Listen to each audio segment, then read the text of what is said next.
Hi, we're going to do one more book, the Battle book by Dr. Seuss. And this is one of my favorite Dr. Seuss books. It came out in 1984 during the period of the Cold War. And it's about, basically it was inspired by the military-industrial complex. That's an idea which Dwight D. Eisenhower talked about during his final speech as president in 1960.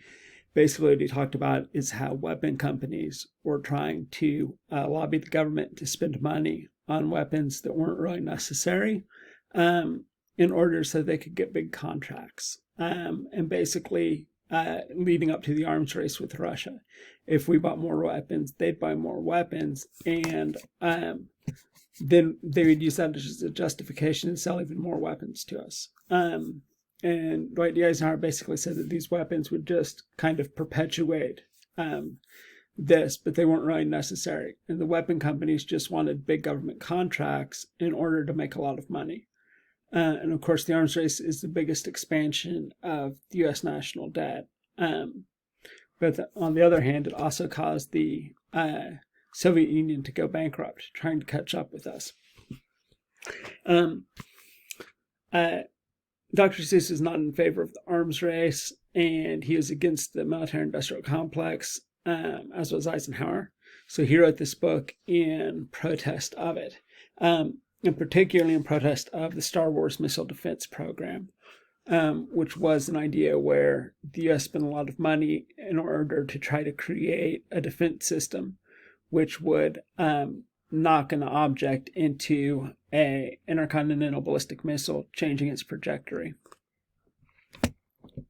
and causing it not to hit the United States. Intercontinental ballistic missiles were missiles, nuclear missiles that had 20 warheads on them, between 16 and 20 warheads. Each warhead could be sent to a different city when it re-entered the atmosphere. And each one had a weapon on it that was about 20 times as strong as the atomic bombs we dropped in Japan. At the peak of the Cold War, around the time this book was written, the United States and Soviet Union each had enough intercontinental ballistic missiles to destroy all life on the planet 20 times. So combined, it was 40 times. I mean, that's kind of the context in which he wrote the Battle book, in which you've got these two sides representing the United States and the Soviet Union fighting over which side of bread should be buttered.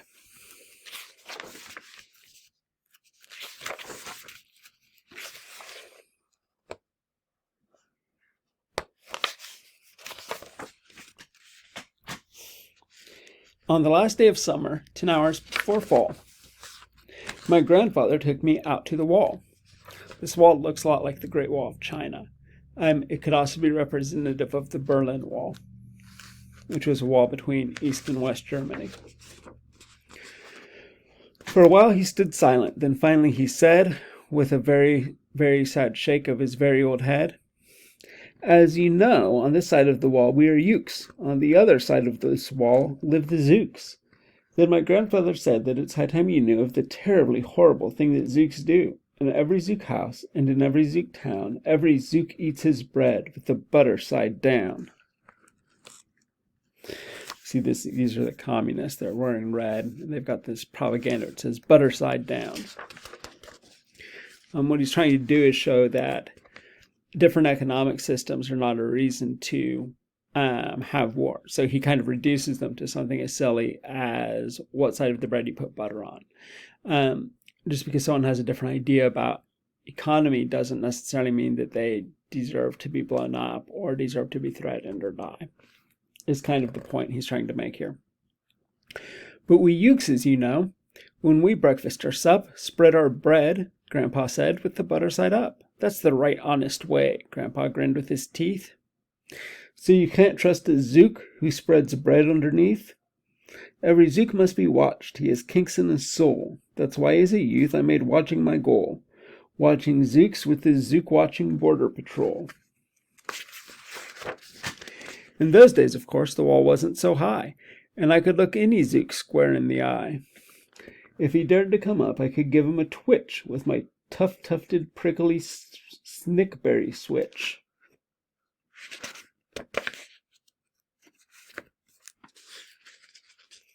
But as we developed better weapons, for a while that worked fine. All the Zooks stayed away, and our country was safe. Then one terrible day, a very rude Zook by the name of Van Itch snuck up and slingshotted my snickberry switch. With my broken off switch, with my head hung in shame, to the chief Ukaroo in great sorrow I came. But our leader just smiled. He said, "You're not to blame, and those Zooks will be sorry they started this game. We'll dress you right up in a fancier suit. We'll give you a fancier slingshot to shoot." And he ordered the boys in the back room to figure how to build me some sort of a triple sling jigger. With my triple sling jigger, I sure felt much bigger. I marched to the wall with great vim and great vigor, right up to Van Itch with my hand on the trigger. "I'll have no more nonsense," I said with a frown, "from Zooks who eat bread with the butter side down." Van Itch looked quite sickly. He ran off quite quickly. I'm unhappy to say he came back the next day in a spiffy new suit with a big new machine, and he snarled as he said, looking frightfully mean, "You may fling those hard rocks with your triple sling jigger, but I also now have my hand on a trigger. With my wonderful weapon, the jigger rock snatch'em, we'll fling 'em right back just as quick as we catch 'em. We'll have no more nonsense. We'll take no more gup from you Ukes who eat bread with the butter side up." This is kind of like the Star Wars missile defense. The idea was you would have these large metal objects in outer space out in the atmosphere, and satellites would detect when a missile is being fired and shoot one of the big metal objects, knocking it back towards the Soviet Union.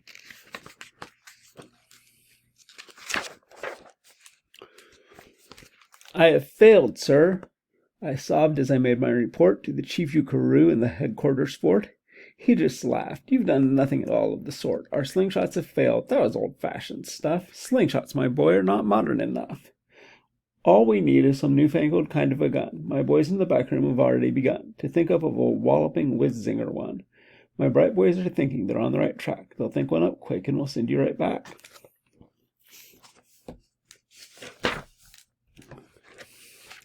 They thought up a great one, they certainly did. They thought up a gun called the Kickapoo Kid, which they loaded with wonderful puadoo powder, and ants' eggs and bees' legs, and dried fried clam chowder. And they carefully trained a real smart dog named Daniel to serve as our country's first gun-toting spaniel.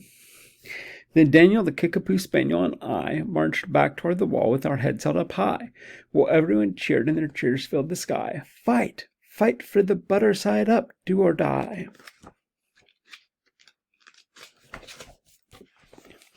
Well, we didn't do, and we didn't quite die. But we sure did get worsted, poor Daniel and I.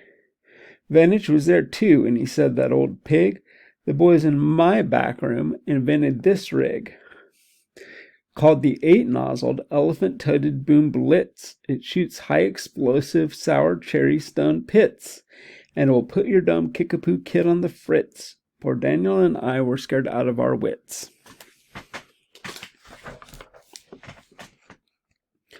Once more by Van Itch, I was bested and beat. Once again I limped home from the wall in defeat. I dragged and I sagged, and my spirits were low, as low as I thought that they ever could go, when I heard a boom bah and a diddle-dee-dill, and our butter-up band marched up over the hill. The chief Ukaroo had sent them to meet me, along with the right-side-up song girls to greet me. They sang, "Oh, be faithful, believe in thy butter," and they lifted my spirits right out of the gutter.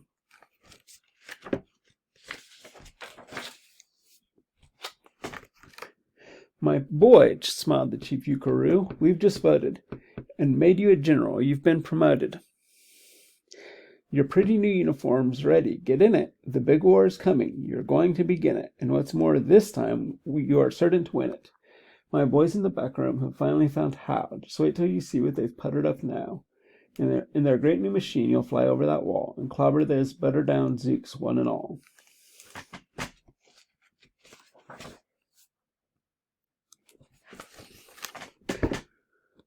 Those boys in the back room sure knew how to putter. They made up a thing called the utterly sputter, and I jumped over the wall with my heart all aflutter and steered down the land of the upside-down butter. This machine was so modern, so frightfully new, no one knew exactly just what it would do. But it had several faucets that sprinkled blue goo, which somehow would sprinkle the zooks as I flew, and gum up that upside-down butter they chew.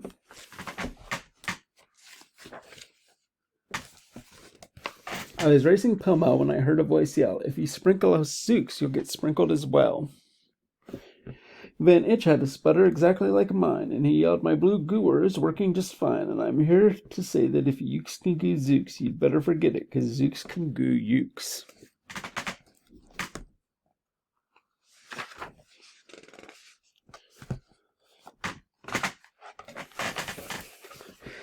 I flew right back home, and as you may have guessed, I was downright despondent, disturbed, and depressed, and I saw just as soon as I stepped back on land, so were all the girls of the Butter Up band.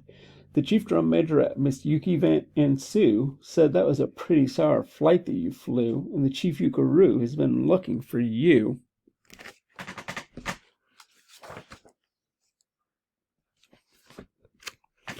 I raced to his office. The place was a sight.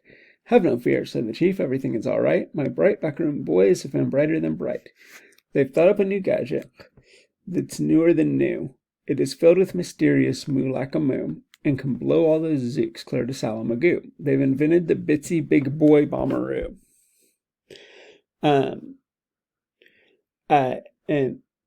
Little Man and Fat Boy were the names of the two atomic bombs. So if with Fat Boy being the name of the atomic bombs, the Bitsy Big Boy Bomberoo certainly sounds a lot like that.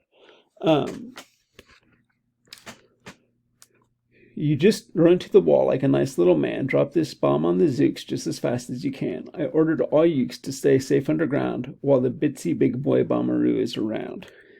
So they've all got to go to bomb shelters in order to avoid the radiation. As I raced down the wall with the bomb in my hand, raced for that wall with the bomb in my hand, I noticed that every last uke in our land was obeying our chief ukaroo's grim command. They were all bravely marching with banners aflutter down a hole for their country and right side up butter.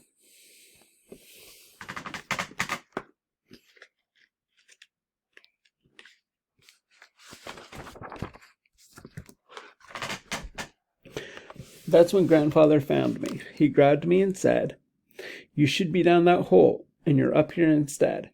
But perhaps this is all for the better somehow. You will see me make history right here and right now."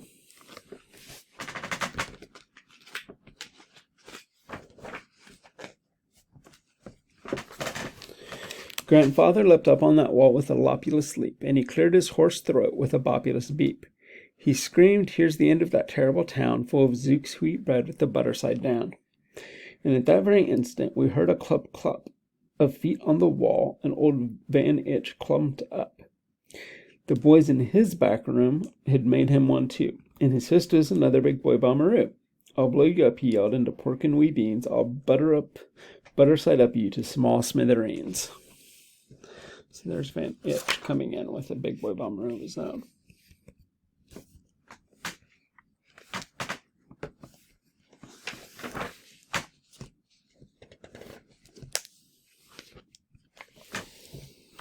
"Grandpa," I shouted. "Be careful. Oh, gee, who's going to drop it? Will you or will he?" "Be patient," said Grandpa. "We'll see. We will see." And that's how the book ends. Mutually assured destruction was the idea that if both sides could destroy all life on the other side of the war, then neither side would attack because they didn't want to have their side destroyed as well. And that's called the politics of deterrence, is the idea that if both sides can completely destroy the other side, it will keep the sides from fighting. But that very possibility was still very terrifying. And the end of Dr. Seuss's book ends with both sides ready to drop the atomic bomb on each other, which could be very scary to children. And that is basically the reason it was banned. Is that it was terrifying because of the way that it looked at the Cold War and the possibility of nuclear destruction.